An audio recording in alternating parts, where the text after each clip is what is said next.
Ali Fetikaf n'ont jamais fait partie des statistiques de la police de Montbéliard.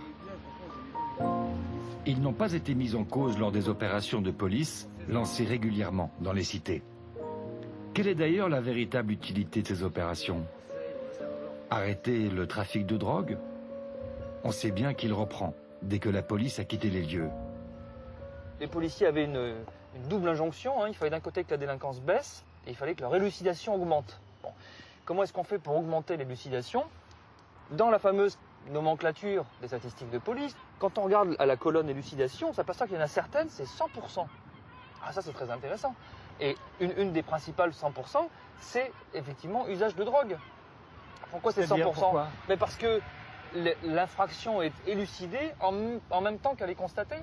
Je suis policier, j'arrive, vous êtes assis sur le banc en train de fumer un joint. Ouais. Bonjour monsieur, qu'est-ce que vous êtes en train de faire là? Je fume un joint, machin. Vous avez constaté et résolu immédiatement. Arrêtez l'infraction. Mais vous l'avez immédiatement élucidé en réalité. Ah d'accord. Nous sommes plusieurs chercheurs à avoir montré ces dernières années que, en particulier, l'amélioration très forte des statistiques de police reposait largement sur des procédures statistiques comme celle-là. Qu'est-ce qu'on fait? Eh bien, on va aller faire du chiteux, comme disent les policiers. On va aller faire dans la rue, chercher et trouver, parce qu'il y en a tellement, hein, des infractions élucidées très facilement. Hein. Donc, des usages de drogue, des sans-papiers. On va débarquer dans tel squat où on sait très bien qu'il y a des clandestins, on va contrôler tout le monde, etc.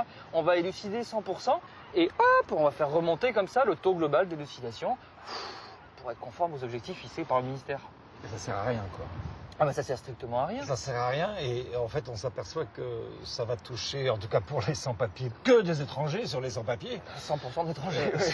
Sur l'usage de stupéfiants, ça touche aussi les gens d'origine étrangère ou pas? Complètement, ouais. Complètement.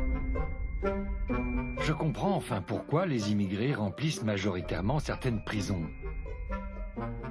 Mais contrairement à ce que dit Éric Zemmour, s'ils remplissent les prisons, ce n'est pas parce que les immigrés sont plus criminels que les autres, mais bien parce que la police en a fait sa cible prioritaire. La colère. L'Observatoire français des drogues et des toxicomanies a publié très officiellement ces chiffres étonnants. Dans ce document, les chercheurs de l'Observatoire ont croisé le nombre des usagers de cannabis avec le nombre d'arrestations pour usage de cannabis. Exemple, Paris, premier pour usage, 5e pour les arrestations. Autre exemple, l'Ardèche, très peu d'immigration. L'Ardèche est au 4e rang national des usagers. Or, elle est au 53e rang au nombre des arrestations pour usage.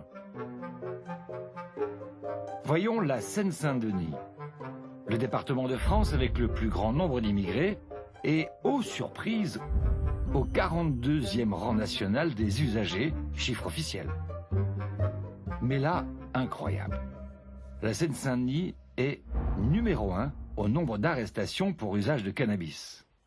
Pour paraphraser le proverbe, quand on cherche l'immigré délinquant, on le trouve.